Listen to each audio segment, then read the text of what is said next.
All right. Hello, everyone. Good afternoon. Welcome to Applied AI in College Classrooms. We're going to go ahead and get started since it's already 3, and we'll slowly start to let more people in as they come. This week, we are in Module 2. We're still talking about ethics, bias, and responsible AI use.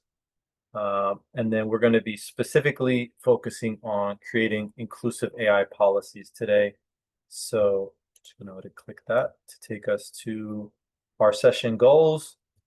Develop comprehensive AI use policies for your courses that promote equity, protect student privacy, and establish clear guidelines for responsible AI integration. Build on your bias detection skills from 2.1 and create inclusive classroom policies that support diverse learning while maintaining academic integrity. So that's a tall order, but hopefully through our conversations, we can try to find something that is going to work for our classrooms. So by the end of this session, we're going to look at some frameworks, components for inclusive AI policies. We're going to collaborate with AI tools to develop comprehensive classroom AI policies. So we're going to do in the explore section. After we talk about this, we'll go over some ways we can use AI to do that. We're going to draft and complete an AI use policy tailored to your specific course. That's going to be in the apply section. We'll evaluate it and reflect on it. And then, hopefully you can share it out either in the discussion board or on LinkedIn or whatever social media y'all use. So yeah, let's go ahead and just jump right in here. So this is the listen section.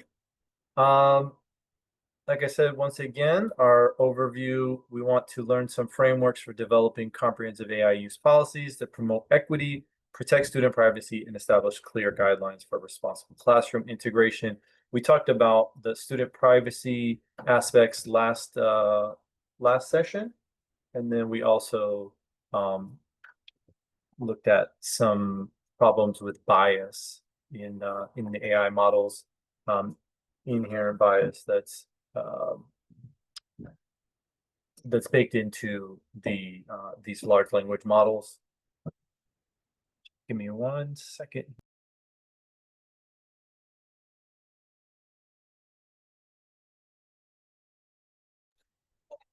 All right, so this week in AI, we have AI for Education has some articles, and had an article from Google. This module is published, and it should. I'll put a link to it in the chat right now. But I wanna open it up to y'all, so we can look at that as well. But I want to hear if anybody has tried any new tools, some features related to AI, or if there's anything related to policy that you have been working on this week. I'll open up the floor to anybody who wants to share. Feel free to hop off the mic if you want to talk, or post it in the chat.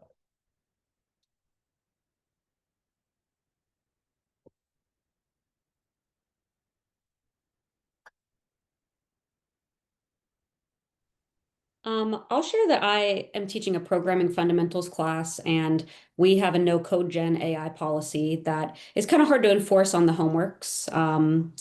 And so for tests, I actually have them come in and write pencil and paper so that they can see the delta when they have the temptation of the tool and when they don't. And I think that it's just making me think that regardless of the policy, what students do at home is they're going to use it. And so what are we doing in class and to assess in a way that can test fundamentals when I think sometimes they need to be tested. Yeah. Yeah, that's good. Hopefully we can talk more about that later, but thank you for hopping off and sharing. Is there anybody else? Yeah, this is Jeff. I read a really annoying article in the New York Times. It Okay, what was, was it? well, it's a funny article because it's talking about why AI is so bad for students. Um, and then, and if this is from Anastasia Berg, who teaches philosophy at UC Irvine. And what's interesting about it, it's just an opinion piece, it's not a research paper, so I'm being kind of unfair, but it has a lot of stuff in it, like um my situation was hardly unique. Rampant AI cheating has been reported all over the country. And one of my problems with research and education is that um how many people in education who use anecdotes as data, you know?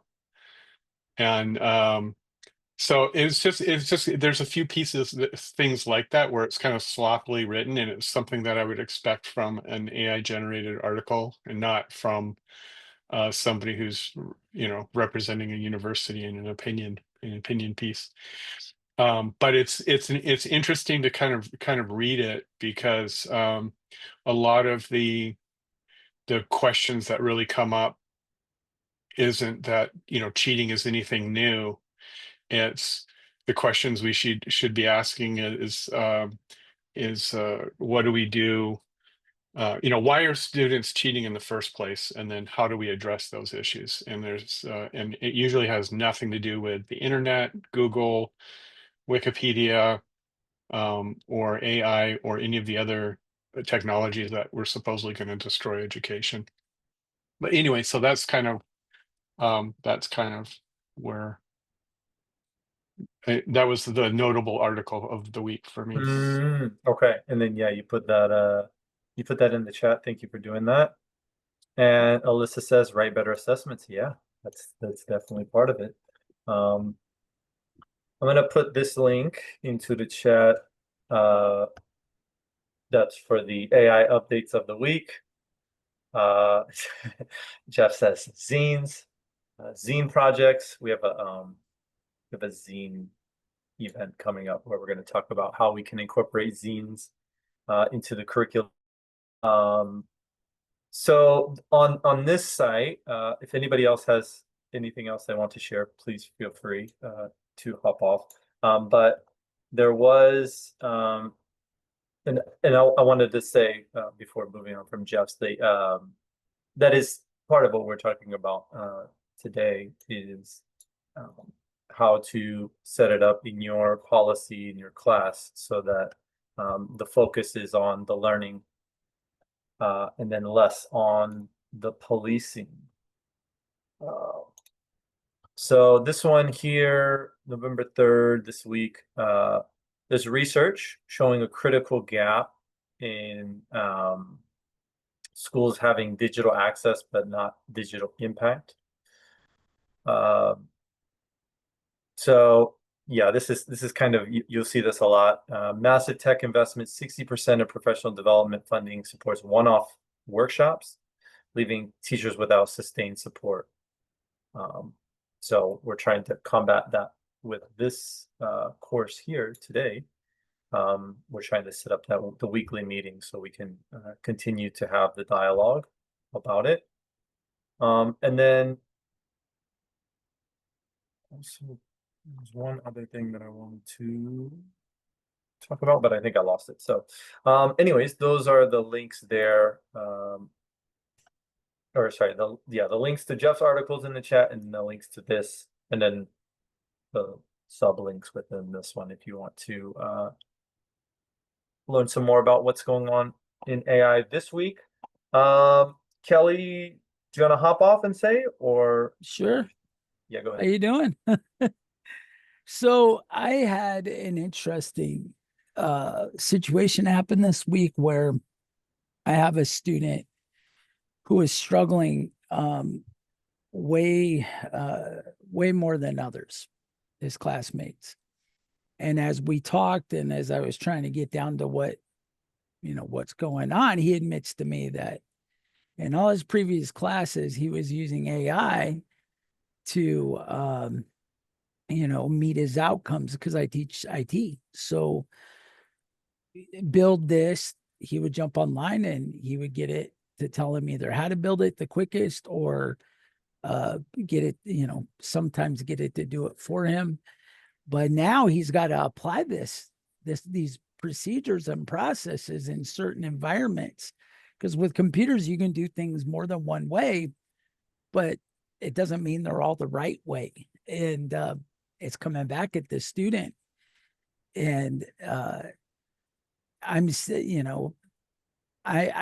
not shocked that I'm seeing it, but unfortunately, I think we're going to see more of it, even if we tell them not to use it. Because I give them like not an exact how-to, but a guide, and so they'll jump online and just build me this server that has Apache, MySQL, PHP that can do this, this, and this, and generate this, and then it spits it out, and they just run it, and it goes.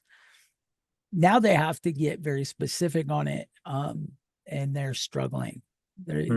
Some, not everybody, but this particular student, it didn't surprise me. At least he was honest with me. So now the question is, what do you do about it? Because even if I put a policy in and say don't do it, how do I know they didn't do it? How do I know they did do it? How do you prove that they did do it? Yes. Well, it sounds like that kind of came on its own by him not being able to. It sounds like to me maybe the student that you're talking about was using it during like fundamentals where you really got to go and learn the basics, and then now that he doesn't know those basics, he doesn't know what to do when he emailed me and asked me a question, and that immediately set a red flag on me. So I replied back and said, well, do this. And he said, well, how do I do that? I said, you did that in first quarter. Can you jump online and let's talk? And then that's when it all happened.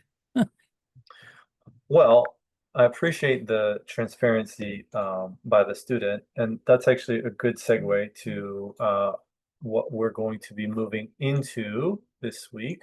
Thank you, Kelly, for sharing. How do I get to the next page here? Hold on. Okay. So we'll talk about some policy elements here, and that's one of them was transparency. When we're thinking about policy for our individual classes, this is something that we would put into a syllabus. These are some, I would say, essential policy elements as they're related to AI. And I'd be happy to, I added a discussion prompt down here at the bottom. So as we talk about these, I want y'all to think about which one of these elements feels most urgent to you. Maybe we can get a poll going here. So let me see if I can do this while I'm talking. So first one is clear guidelines, defining when AI is acceptable versus prohibited. I think this is the first thing that you should think about as you go through your courses. And now that AI is, so prevalent in life in general,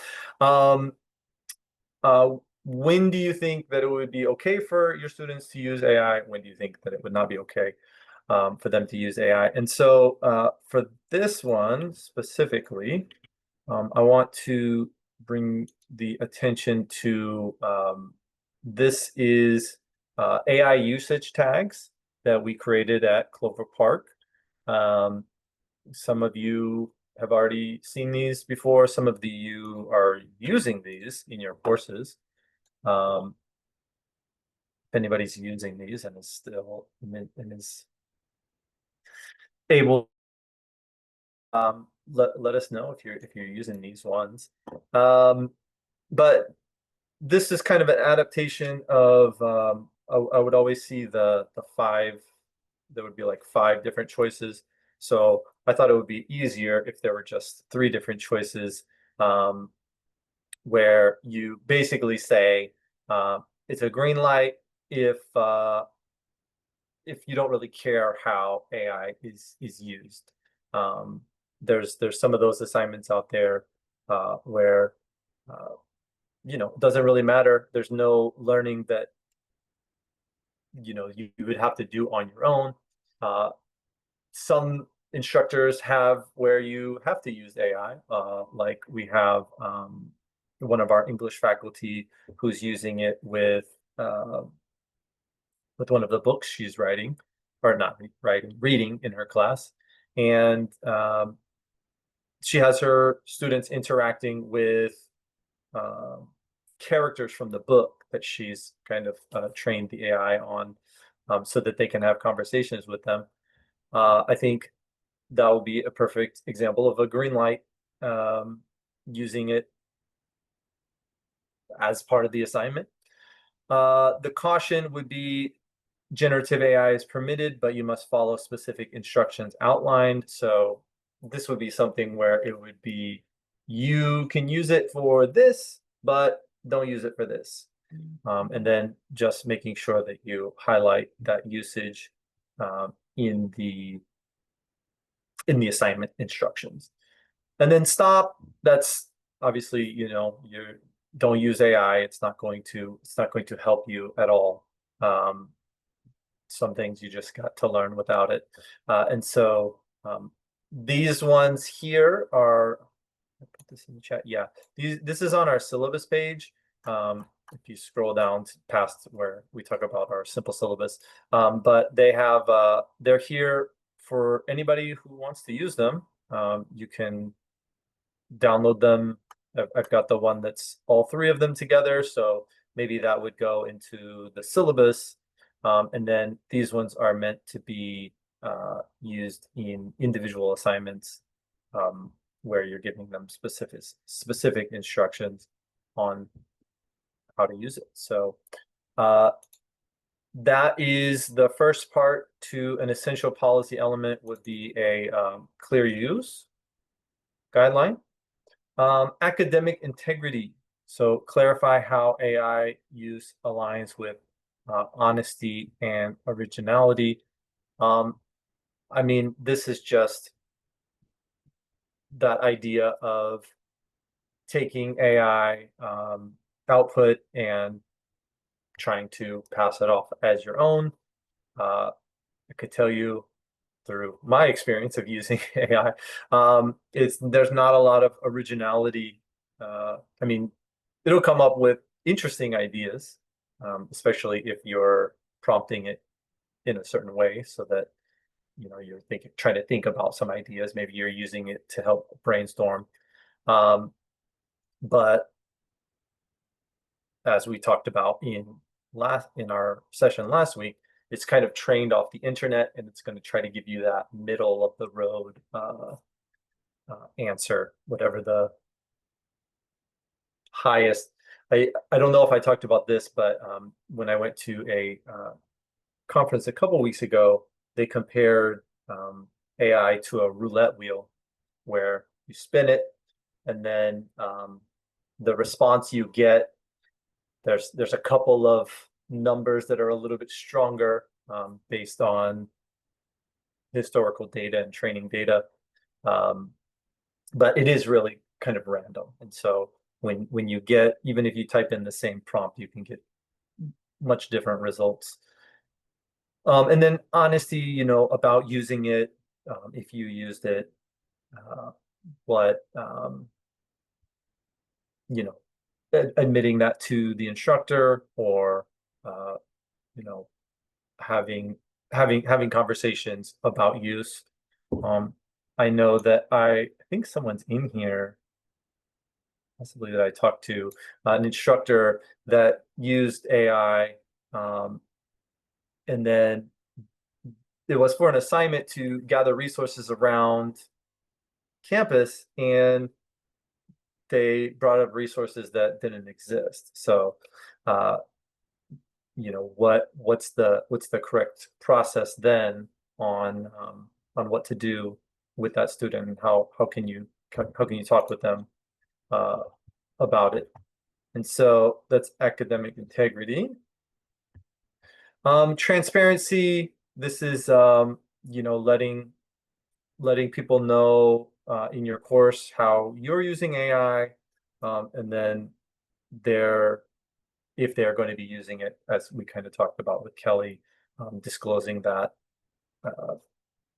with you, and that kind of ties into the last academic integrity as well. Accessibility is talking about making sure that you have equal access to everyone. I like to use in my demos, I like to use the unpaid version of ChatGPT, just so that kind of makes it the same for people who maybe are hesitant to sign up with OpenAI and give them your information. If you can use it without logging in, I think that's that takes out a barrier to some people. And then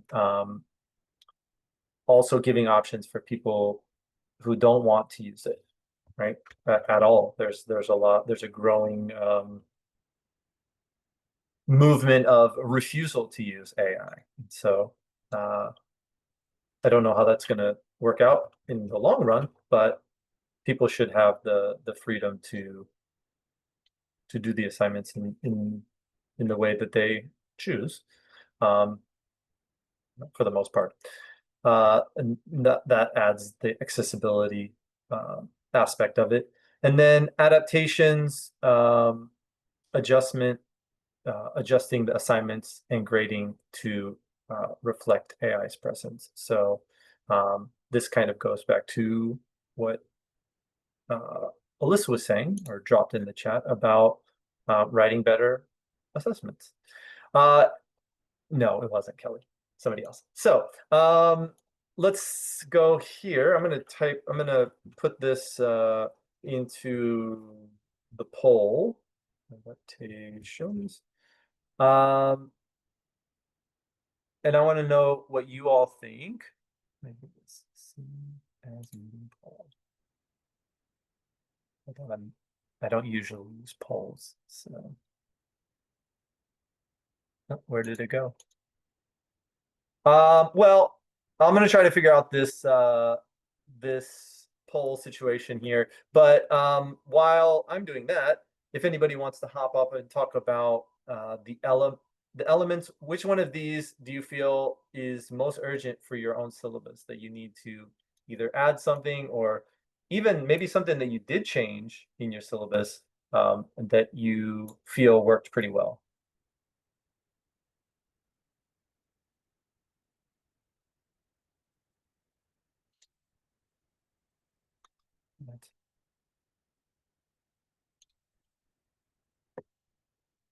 I'll put that one in the chat.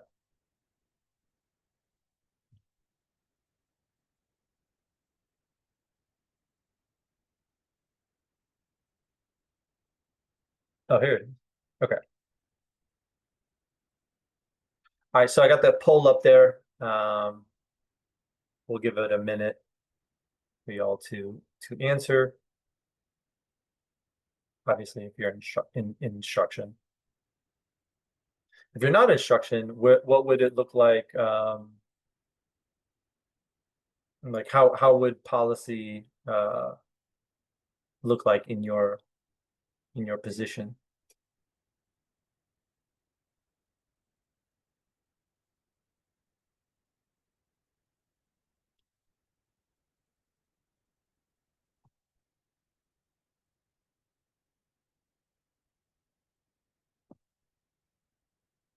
All right, so it looks like, based on the responses, a lot of people are choosing clear use. Does anybody want to hop off and talk about that?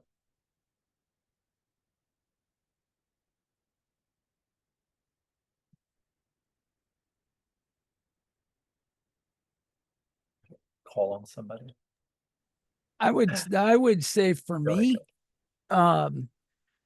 it's pretty clear to my class that I allow them to use it ethically. So that Mhm. example that I gave earlier, that student did admit it. He didn't hesitate. He told me the truth. The thing was, is he was asking me, I know I'm behind now. What do I do to fix it? Mm. And that's kind of He a hard, realized the error of his ways. yes. Now we're in, we're 4 quarters into we're, in the last part of the year of the program, a 1.5 year degree, and you're identifying it now.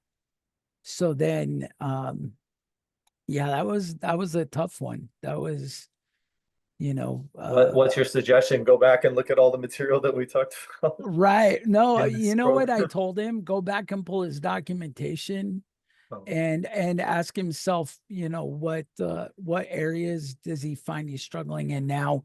And a lot of it had to do with it's deeper than just, doing a basic installation or something, configuring files. Because he was asking me, like, when did we cover this? And I said, oh, that was last quarter in week 6. Oh, yeah. that's what was happening. So, I think I'm going to have to get more specific. Okay. As far as, yeah, you can use it, but we need to be able to identify these points. And I Okay. have that in their assignment, what the focus of each assignment. So I told them to go back and look at those, by the way. Gotcha. Okay. Jeff Turner. So Kelly, when you say the ethical use of AI, do they have to disclose when they use it? So is this student all through first and second quarter saying, I used it on this assignment, this is my prompt, here's the result, and then like a reflection on, how well it worked or it didn't, or is it just that he fessed up that one time? He just fessed up that one time because it was still kind of early, all the faculty were trying to figure it out. And he Mm, admitted he relied on it way too heavily, mm. but he Yeah, saw I it. would suggest that's not ethical use. Right. If your mother can help you with your homework and you can turn it in and that's fine, then it was ethical use. Right. And But I your think mother's that, not getting a grade for that course. yeah, and I think that's what I need to focus on that's why I said ethical use is focus and define it, for the students. And, hopefully we figure this out. Yeah. Keep us informed on how that shakes out throughout this course. That would be great if you could do that. All right, so we'll talk about ethical considerations. Here are some inclusive design principles, and also on our Teaching and Learning Center website, if you go down, there's a section on inclusive syllabus, and then also there's a inclusive syllabus review rubric there. But some of the things to consider when looking at inclusive design principles, the equity focus, preventing policies from disadvantaging student groups, accessibility and language. So this one actually you can use AI to really help out writing in clear jargon-free terms. And support for multilingual learners. Uh, having simple language in your syllabus is going to make it clearer for your students, as much as you can. And then I don't know, for multilingual, maybe if they need help understanding parts of your syllabus, pointing them into the direction to find either like a translation or maybe helping them to put it into AI to, simplify it a little bit further. Cultural sensitivity, recognizing diverse perspectives on technology use, which is something we kind of covered in the bias part last week. And then a student-centered approach. So this is what I always try to do when I create a course, is I put my mind in the mindset of the learner. I always try to give examples, reasonings why, and then also including pathways for clarification. I really like the example part, and I feel like we'll talk about it later in this course, but using AI to come up with some examples to help people, work through whatever you're going to be focusing on in your classes. I have a reflection prompt down here. How can policy language itself create barriers or open doors for diverse learners? If anybody wants to hop on and talk about that, that'd be great.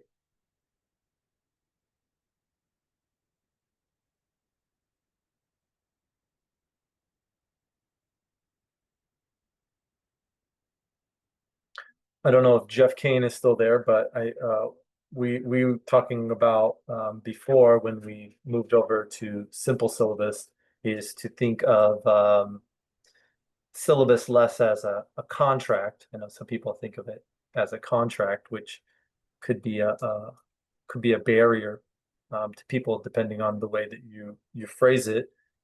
Do you have anything to add about syllabus language or policies regarding AI? Yeah,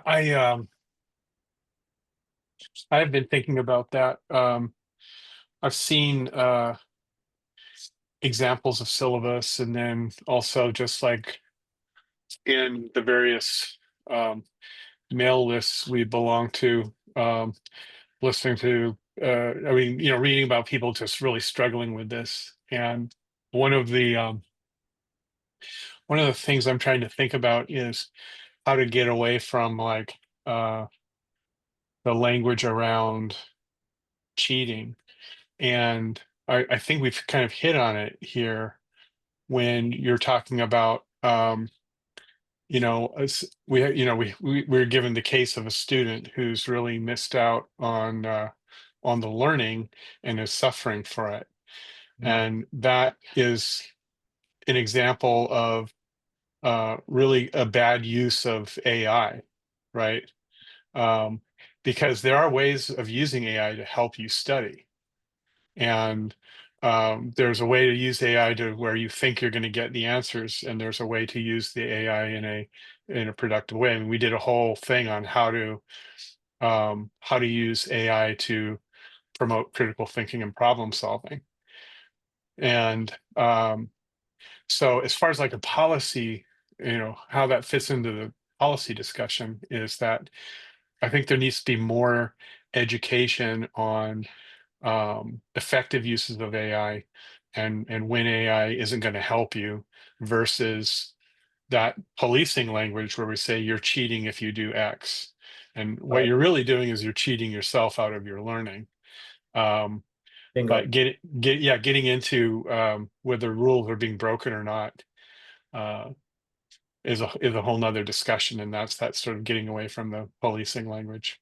But anyway, those are my thoughts on it. It's like I think it was Kelly's classroom, wasn't it, where the student basically gypped themselves out of their own education by taking shortcuts. Yep, it was mine. Yeah. And that's I wanted to talk about this earlier, but this is that thing that escaped my brain. There's a book called The Opposite of Cheating.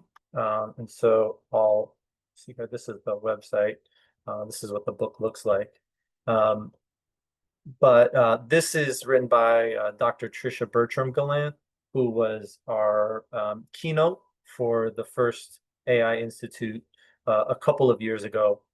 And I actually met her when she was doing one of the plenary talks at the WAC conference. I think it was also 2 years ago.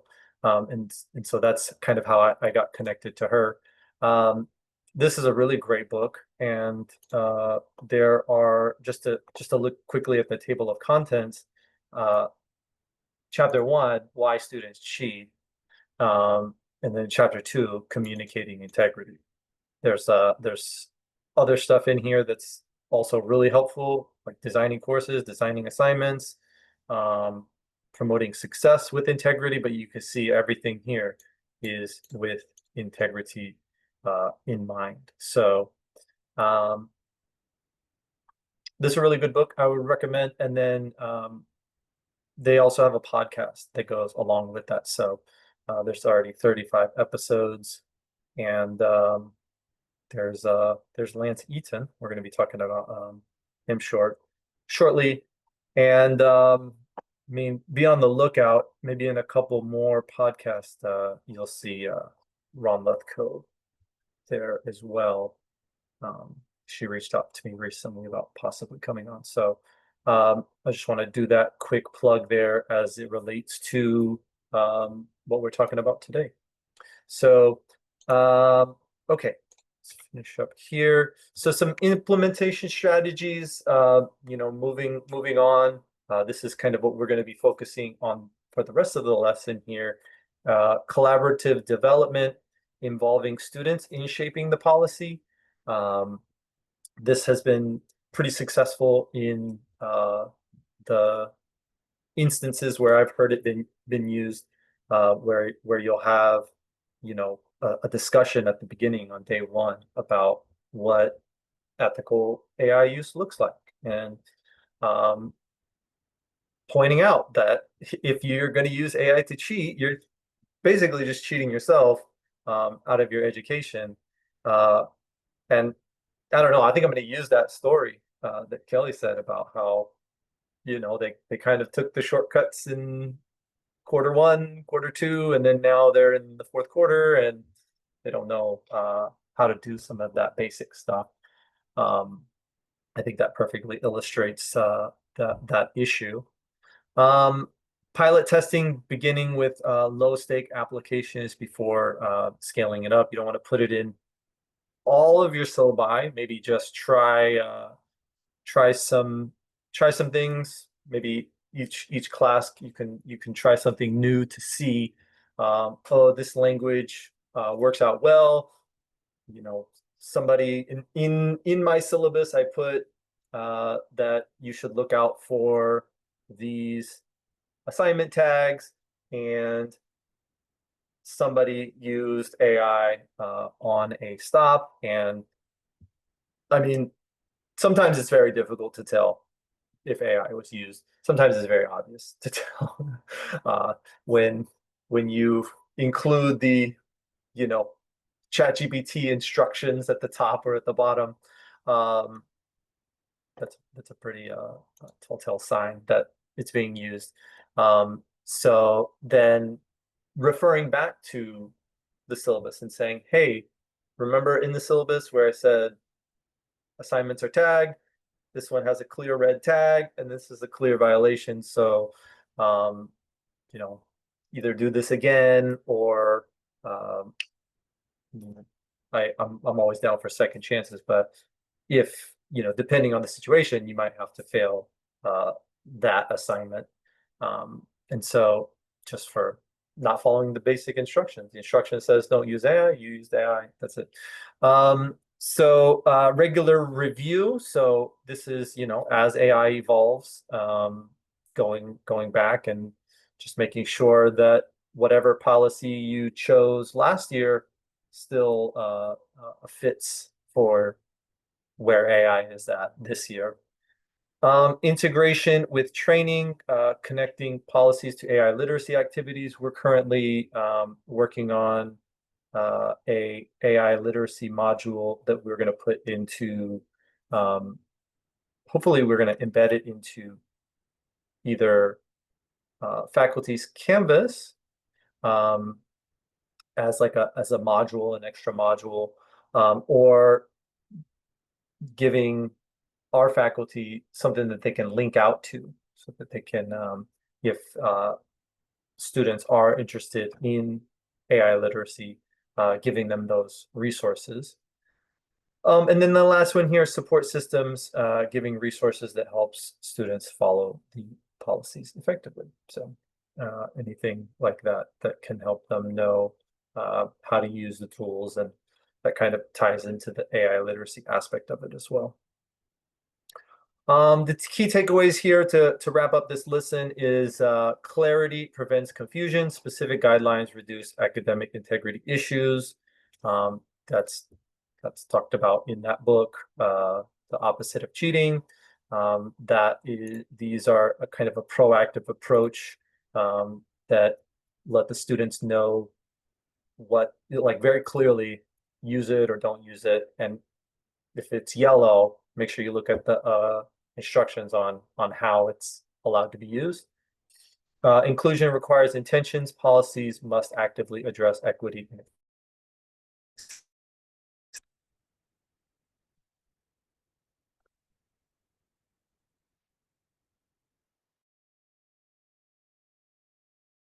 Considering for your classes AI or not, equity and accessibility. Policies must evolve. AI integration demands regular review and revision. Talk about it with other people. And then literacy supports compliance. Students need AI training to follow the policies effectively. So trying to get that AI training for the students. So this one, especially the last one, I'm curious, and I want to go out to y'all. I haven't found a really good AI literacy that's focused on the students. I've helped to create ones for faculty. We just wrapped up the ELC's, Washington State ELC's task force. We were working on a course called the AI Essentials, which is launching soon. That is geared towards faculty, staff, and admin for the most part, and includes like the student perspective in there. But does anybody know any good student AI literacy courses? Like, is anybody putting their student or like directing their students to a course that is, I don't know, that you found very beneficial? Jeff Turner? So, and in keeping with the theme here, where I've got assignments that AI is you're required to use it, which isn't one of your 3 symbols. I'll still have 1 or 2 students that are going to try to do it manually. So no AI use for one reason or another. And you can see the level of the quality of work and the volume is way down. They're in the Stone Age because they're not using it.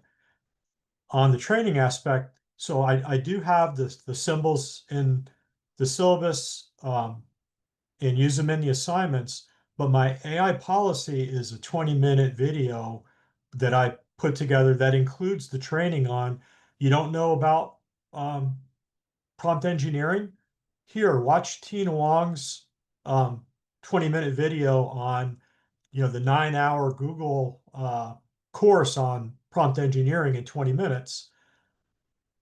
And we have in the first quarter that they do some AI assignments where it's step by step, this is how you do it.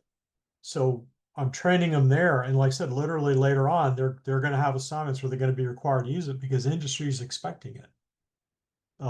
Yeah. The break on I guess equity and not necessarily paranoid students, but students that if you like to get access to a news article, you have to give them your email, and they're not going to do that, and so they're not going to read the news article, and that's kind of the same student that isn't going to use the AI, and we're in an IT environment that's our line of work. You're going to have a real hard time riding on the back of a shovel with charcoal in this environment, and so they are going to have to break down a little bit, but that's Okay. I get to them in the training in that I do a policy video, and then they've got some initial assignments in first quarter where they're using it, and we just go from there, and then of course you share. Nice. Yeah. Reflect on it and talk about what works and doesn't. Do you could you possibly find that video, the 20-minute video that it's kind of a summary of what the AI Google AI course is? If you can find that, please drop that in the chat. I'm going to pop on over to the next section here is the Explore. So for the Explore, we're going to analyze some existing AI policies and test policy scenarios to understand what makes the AI guidelines effective for and inclusive for diverse student populations. So we'll look at some real AI policies here. I have a link, which I'll drop into the chat. This is where I was talking about Lance Eaton is got a document here that is, how many pages is it now? 165 pages of policies. So you can, oh, there's Centralia College. Beth May, shout out to Beth May. She was one of the people who helped do some feedback on our on the AI Essentials. It's crazy that I just landed on her. So you can see here, we'll just use this as an example. For this is for history of American music / music appreciation. I'm interested in your thoughts as this class is all about developing your critical listening skills, deepening your understanding of music and exploring your own ideas. As such, I hope that you will choose to engage with our course content and share your own words, not those of any AI. So, and then, however, I recognize that AI can be useful for brainstorming and sometimes used for informational gathering. So here is some good language that can be used if you're teaching something related to the history of American music. What you can do here is if you're trying to look for one of the courses that you teach, you can hit the Control F in this Google Doc, and you can search for your course. So let's see if there's any NOS. So they'll probably put, what would that come up with? Security. Y'all try to search for your classes or something similar to your classes. Cybersecurity, policy, and law.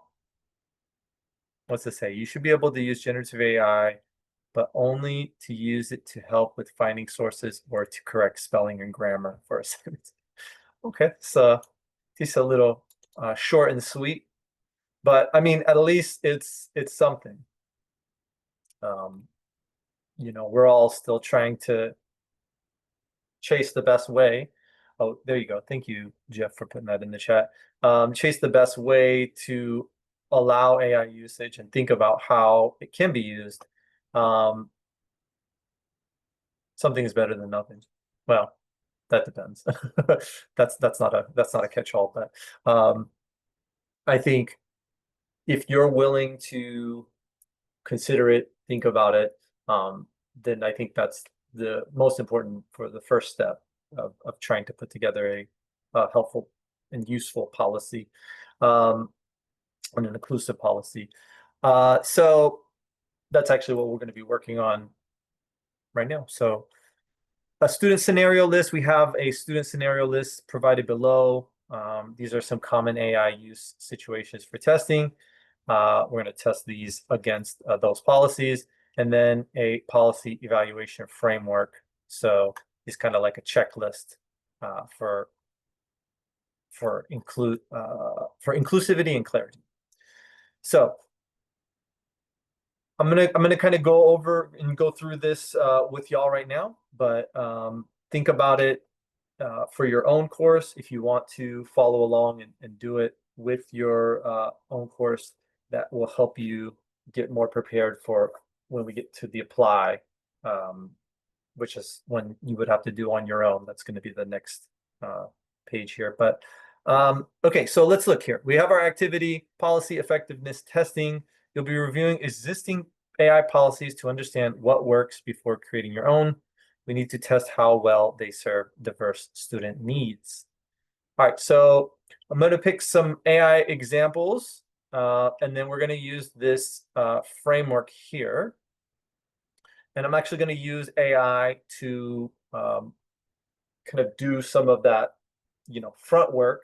And then I'm going to go in and see if what AI said, if I agree with what AI says based on my my knowledge. So I'm just going to pick just maybe some of maybe the first three here, maybe not the first three, fits no restrictions. We'll do this one. This is the first one from Lance Eden for the digital interventions, AI in education. And then we've got the SSU writing in the workplace, CU's writers workshop. That's good, including something related to writing. And then we'll just do this short one here for theater courses. Theater courses at a small liberal arts college.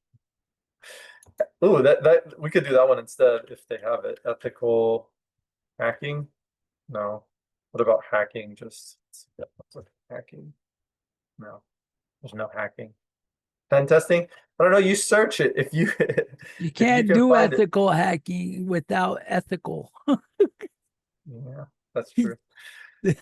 Okay, yeah. So I don't see those in there, but maybe it's probably named something like a little bit different from what you're used to. So I'm gonna open up, like I said, I'm gonna open up a new in private window and go with the chat GPT where I'm not logged in, just so that we can see what it would look like for anybody who is not wanting to sign up with chat. Okay, so what I'm gonna do is I'm gonna prompt this like this. I'm actually gonna just copy this little framework here, and then I'm gonna come back over here and I'm gonna say, actually, I can also just copy this too. This is the task. So you'll be reviewing existing AI policies. Okay, and then I'll say here's the evaluation framework.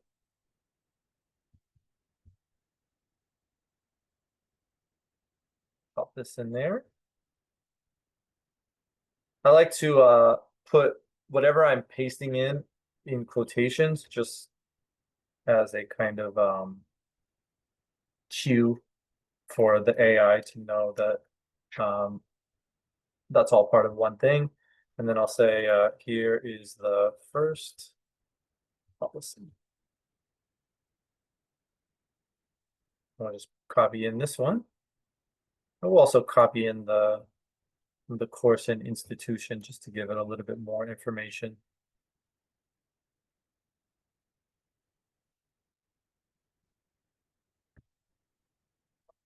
All right, and I think it's pretty much just to get it started quickly. That's really all that we need. And then we can look at the output. So here's an evaluation of the College Unbound digital interventions, AI and education policy using the framework. So is this policy clear? Can students easily understand what's allowed versus what's prohibited? The evaluation by the AI is that it's moderately clear. The main rule, no more than 25% of work generated by AI is specific, but discouraged from using AI tools to generate content could cause confusion since it both discourages and permits limited use. It's pretty good. I have to look at it though more specifically. So in such cases, it does make this clarification here. Any student work submitted should be clearly indicate the student's work and what part was generated by AI. No more than 25% of student work should be generated by AI. Where's this part where it says discourage from using AI tools to generate?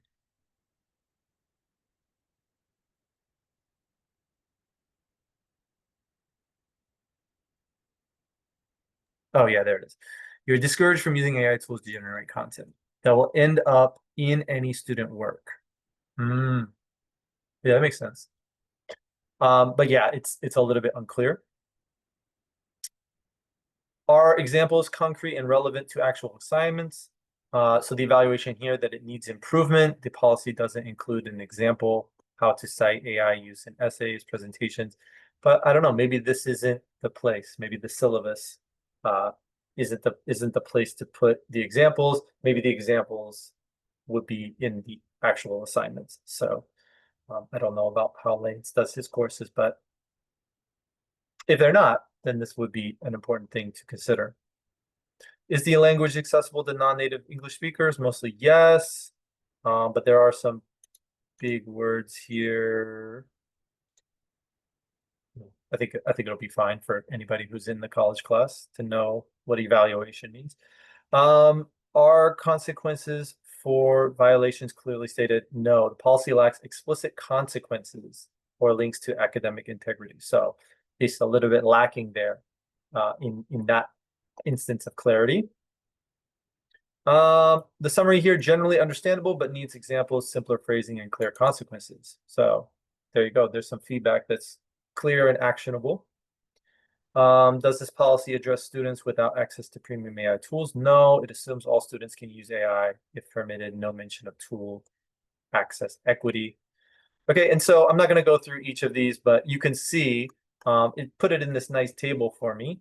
And I can go through, and if it's something that's a no, that's something I want to look at and see if I can adjust that, or if I know that that's somewhere else in the course, or if I know that I'm going to talk about that, then maybe I won't have to do it, include that into the syllabus policy. And then there's the overall evaluation. Let's see here. Would you like me to create a scoring rubric? No, I don't want a rubric. I just want, can you rewrite with all of those views, considerations? And then now I've got the AI making the policy on AI, which is ironic, but this is not going to be the final. This is the AI gives this to me, then I take it and I look at it carefully and I think, okay, this is good. I'm going to keep this. This is fine. This doesn't apply to my class at all, so I'm not going to include that in there. And so, oh, look at it. There's the little examples.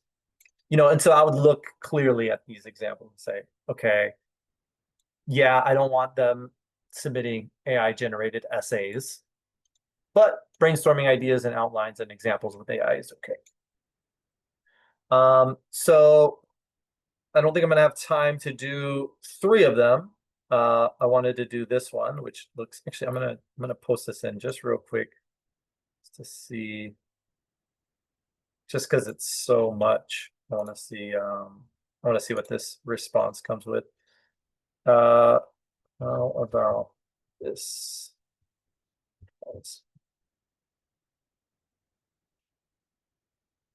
Wow.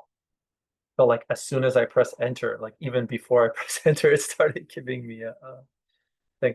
Oh, and even look at this. It's changed the way that it's giving me the feedback. It's adding in these little emojis, different learning styles. I like that. I can clearly see, okay, there's a lot of greens. There's a couple of things that I need to adjust. So let's see, test each policy against these student situations. Y'all can work on this one, if you're on your own, if you want to. I think I'm going to probably stick past the 4 o'clock. So I know I want to be respectful for people's time. It's coming up on 4 p.m. in Pacific Standard Time. So if you need to go, thank you for coming and appreciate your time. And I hope you got some good takeaways here. If you want to stay and see what happens when I put these scenarios in, then feel free to stay. All right, so test each policy against these. Okay, I want to take one of these. So I'm actually going to include that part there. Yep. Thanks, Kelly, and thanks for your example. So I want to know, is this always going to be here? Okay. Thanks, David. All right, so let's look here. So I put this scenario in. This is exactly the kind of real student scenario test that reveals how usable and equitable AI policies are in practice. So scenario A to both of the policies here. I'm having trouble understanding. So policy 1, digital interventions and AI education. This is the Lance Heaton course. The policy guidance. Students are discouraged from using AI to generate content for graded work. We know that. However, it allows some AI use when clearly acknowledged and under 25% of the final product. And then at the end, I saw there was a section that said reach out for the conversation. How this scenario fits. So the scenario, once again, I'm having trouble understanding this concept. Can I use AI to explain it to me before I write my paper? The student is not asking AI to write it for them. They're using it to help them understand. So clarifying a concept. The policy doesn't directly address using AI as a learning aid. It did say you could use it, but not for creating content. And it sounds like in this scenario, it's not creating content, right? We already looked at that from before, discouraging versus allowed use. Let's see here, inclusivity, students with learning difficulties or ESL. It's got a 3 out of 5 for that policy for this situation. And then the practicality, instructor invites conversation with support students and ask. The policy allows room for this, would need to ask first. So that's kind of the main takeaway here. It doesn't say clearly that they can use it for brainstorming. That's why when we looked at the, what is that, examples, if they had the examples, where was it here, of acceptable use, then they would know, right, this student that is having trouble understanding and using AI, they would know it's acceptable for that. But that's not how it was currently on that syllabus policy. This one here for the different course, this is AI use is permitted only if the assignment explicitly allows it. So this one has a color-coded system. Use AI to support your learning, not replace it. We know that. That's specifically stated. And then brainstorming, organizing, and proofreading are acceptable without citation. So that must have been, a little bit longer. It's got that consideration in there. How this scenario fits. The student is using AI to support understanding, not to write or generate. The only when permitted clause could cause hesitation for the content assignment is marked not allowed. So you would have to check if that assignment had that tag, which tag it had on that specific assignment. But I don't know, maybe it was an assignment. Maybe it was just, they were in class, they were trying to understand the content from the lecture, or maybe they're reading the book and they can't understand something. This policy is 4.5 on clarity, 4 out of 5 on inclusivity, and 4.5 on practicality. So much better score. As you can see, that policy had a little bit more in there. And so it hits these points here based on the framework. So there's some other scenarios there that if you want to check it, it looks like it already did this. It does the policy address the situation. I don't think it did this, but maybe I can just add this in if I want to continue, dissecting this policy versus these different scenarios. And then ideally, after going through this exercise, you would think about what are the most effective policy elements? What are some of the weaknesses in the policy? What are the successes in relation to inclusivity? And then which one? What was clear about it? What were the clear champions? So I'll just talk about this real quick because I don't want to take too long. But in the apply stage, this is where you're going to create an AI policy. If you already have one, I suggest tossing your AI policy into that framework from the last page and kind of, go through that process that I just went through. This is like creating one from scratch. You might be able to use, actually, I think you should be able to just use this prompt and then say, this is my policy now afterwards, and then post your policy, and then it should go through and look at each of these lines and compare it against your policy. But there's also that process that we used for the explore stage. So, all right, I think that's it. I think that's all the time that we have for here today. Thank you all for sticking around to the end. If anybody has any questions or wants to talk about something, I can stick around for a couple more minutes. Otherwise, again, thanks for coming, and I hope to see you next week. Thanks, Earl. Thank you as usual. David, always a pleasure. It was more of a listening session today. Yep. It's okay. So I was trying the transcript thing, and you have your Japanese turned on. So it's like, it's all coming. It's Korean, and I don't know Korean. how to not do it. I don't know how. Oh, okay. It says caption. Okay. Somehow, I think I know what happened. Was my son I should stop recording. My son does Korean lessons.